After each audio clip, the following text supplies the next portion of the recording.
왜 나는 모공이 커진 거 같냐? 바디로션 발라줘라. 리쥬란 버리는 거라 생각해요. 제대로 발라도 생깁니다. 안녕하세요. 신동아 밀리미터의 신동아 원장입니다. 자, 오늘 주제는 뭐죠? 5월, 6월, 이 초여름이 여드름의 계절이에요. 여드름이 평소에 잘 안 나시던 분들도 막 트러블이 막 나기 시작하면서 병원을 찾아와 주시는 분들이 많은데, 이제 흔히 많이들 하는 오해가 여름에는 땀이 많이 나서 모공이 넓어진다, 늘어진다라고 이제 생각을 하시는 분들이 많은데, 반은 맞고 반은 틀린 얘기입니다. 땀은 땀샘에서 나오고, 모공에서 뭐가 나오냐? 모공에선 피지와 털이 나옵니다. 털이 나오기 때문에 이름이 이제 모공인 건데, 거기에서 옆에 이제 피지샘이 붙어 있어가지고 피지가 같이 나온다고 생각하시면 좋을 것 같고, 그러면 여름에 땀이 많이 나겠죠? 근데 이제 왜 나는 모공이 커진 것 같냐? 모공이 커지는 것도 맞는 얘기예요. 근데 그게 이제 땀 때문이 아닐 뿐. 왜 그러냐면, 우리 피부에는 이제 피부가 이제 그 보호기관이잖아요. 우리 몸의 갑옷 같은 이제 기관인데, 피부가 만들어내는 보호막이 두 가지가 있습니다. 첫 번째는 이제 각질, 전신에 다 생기죠. 두 번째는 피지.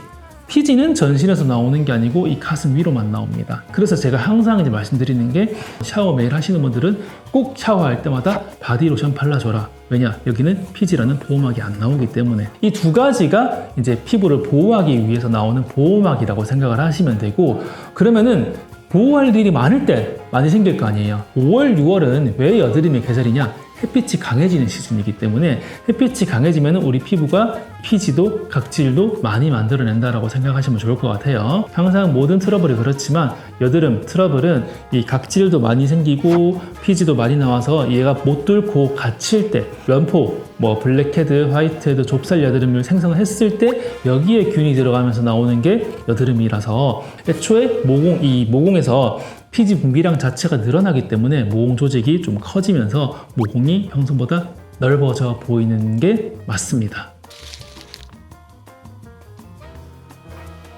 화장품으로 예방을 한다는 건 사실 불가능하고요. 일단 모공은 두 가지 접근을 해야 되는데, 이 모공 속에 이 뭔가 내용물, 아까 말했던 이제 좁쌀 여드름 혹은 화이트헤드, 블랙헤드, 피지 다 똑같은 거죠.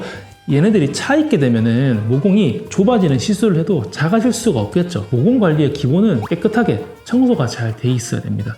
보통 필링이라고 하죠. 모공에 갇혀 있는 게 없을 수 있도록 각질도 잘 청소를 해주고 필링을 잘 해줘가지고 모공에 든 게 없도록 만들어줘야지 이 빈 모공이 작아질 수가 있습니다. 그래서 이제 작은 모공의 첫 번째는 모공이 잘 비워질 수 있도록 잘 관리를 해주는 것이 첫 번째고요.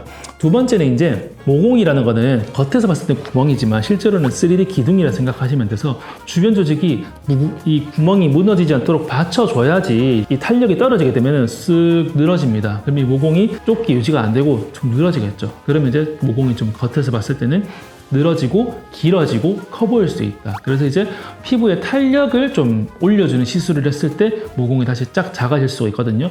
그 시술이 이제 대표적인 게 스킨보톡스, 포텐자 같은 바늘 고주파, 리쥬란 같은 스킨 부스터들이 있습니다. 더 강한 치료로 가게 되면은 피코프락셀, 피부를 리모델링해 주는 시술도 포함이 될 수가 있겠죠. 그래서 이런 시술들이 이제 단계별로 제일 마일드하고 금방 효과 보는 게 스킨 보톡스, 스킨 부스터, 포텐자, 피코프락셀 순으로 갈수록 효과는 더 강력해지지만 다운타임도 길어지고 아파진다고 생각하시면 됩니다. 보통은 모공은 어쨌든 내가 또 나이가 들면은 피부가 탄력이 떨어지기 때문에 주기적으로 받는 게 꼭 필요합니다. 저는 사실 이제 포텐자 아니면 리쥬란 같은 걸 꾸준히 받는 편이기 때문에 한 1년에 3번 정도는 받아두셔라 라고 말씀을 드리는데, 참고로 포텐자는 이제 펌핑 팁이라고 해서 포텐자 시술을 할 때 약물을 같이 밀어 넣어주는 시술이 있거든요.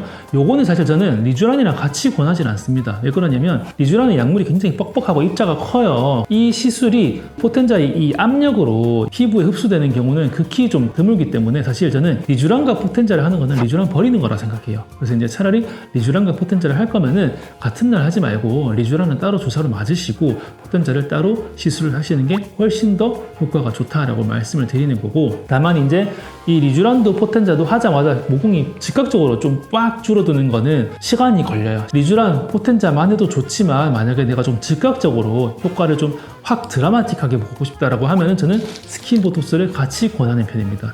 스킨보톡스는 일회성 시술이에요. 아무리 많이 한다고 해서 피부 탄력 자체가 좋아지는 건 아닌데, 이전에 말했던 다한증처럼 스킨보톡스도 보톡스이기 때문에 6개월 정도 간다고 생각을 하시면 됩니다. 이 스킨보톡스는 뭔가 누적이 돼서 좋아지는 건 아니지만 효과가 빨리 나오고 꽤나 드라마틱하다. 그렇기 때문에 리쥬란이나 포텐자 같은 시술을 하더라도 같이 해주는 게 의미가 있겠다라고 말씀드릴 수 있겠습니다. 제대로 발라도 생깁니다. 선크림은 강한 자외선을 막아주는 데 의의가 있고, 약한 자외선을 받아도 사실 피부는 스스로를 보호하기 위해서 잡티를 만들어내고 이제 색소를 만들어내는 것이기 때문에, 선크림을 아무리 정석적인 방법으로 막 이만큼 발라가지고 더 바른다고 하더라도 아예 안 생길 수는 없는 노릇인데, 예를 들어서 더 강한 자외선을 받았을 때 생길 수 있는 피부의 어떤 치명적인 것들, 뭐 강하게는 피부암이라든지 아니면 이제 약하게는 그런 기미 잡티 같은 것들도 덜 생기기 때문에 선크림은 무조건 발라야 된다. 제일 좋은 거는 햇빛 안 보는 겁니다. 양산, 요즘에 많이 쓰죠. 양산 같은 걸로 햇빛을 물리적으로 차단한다든지, 아니면 골프 치시는 분들 양산 쓰기 힘들면은 요 기미 패치 있죠? 이렇게 넓게 붙이는 거, 우리 얼굴 전체에서 햇빛의 제일 약한 부분이 여기거든요. 딱 요 부분만 정확하게 가려줍니다. 요즘에 아예 마스크처럼 얼굴 전체에 쓰는 걸 많이 쓰고 다니시더라고요. 보기에는 조금 예쁘지는 않겠지만 피부는 확실하게 햇빛을 물리적으로 차단하는 것이기 때문에 저는 그런 거는 피부의 건강 측면 도움이 된다라고 말씀을 드리고 싶습니다. 모공은 모공 안에 내용물이 차면은 모공이 넓어지고요. 햇빛을 많이 보게 되면은 피지 분비력이 많아지면서 모공이 넓어집니다. 그래서 모공이 차지 않게 내가 집에서 할 수 있는 거 딱 하나 있죠. 세안 잘하는 거. 세안을 뭐 하루에 뭐 한 번 하는 사람도 있을 거고 2번 하는 사람도 있을 거고 정석은 없습니다. 이런 루틴이 무너지는, 예를 들어서 뭐 내가 술 먹고 들어와가지고 안 씻고 잤다 이런 것처럼 원래 규칙적으로 안 해주게 되면은 모공에 피지가 쌓이면서 모공이 넓어 보일 수 있기 때문에 세안을 규칙적으로 잘 하는 거, 그리고 이제 햇빛에 노출되는 시간을 줄여주는 것, 이 두 가지가 이제 스스로 할 수 있는 가장 쉬운 습관이 아닐까 생각합니다. 오늘은 이제 여름철 모공 관리에 대해서 알아봤는데, 여름에 모공이 넓어지는 것은 자연스러운 현상입니다. 당연히 우리가 이제 야외 활동도 어느 정도 해야 되기 때문에 햇빛이 강해지면은 이제 그거에 반응해서 모공이 넓어지는 거는 당연한 건데, 그거 이제 당연하다고 해서 피부를 방치하지 말고 최대한 내 모공이 넓어지지 않을 수 있게 잘 관리를 해주면은 좋은 피부로 이제 보여질 수 있는데 도움이 되지 않을까 합니다. 더 궁금한 점 있으시면은 댓글 달아주시면 저희가 답변 달아드리도록 하겠습니다. 안녕.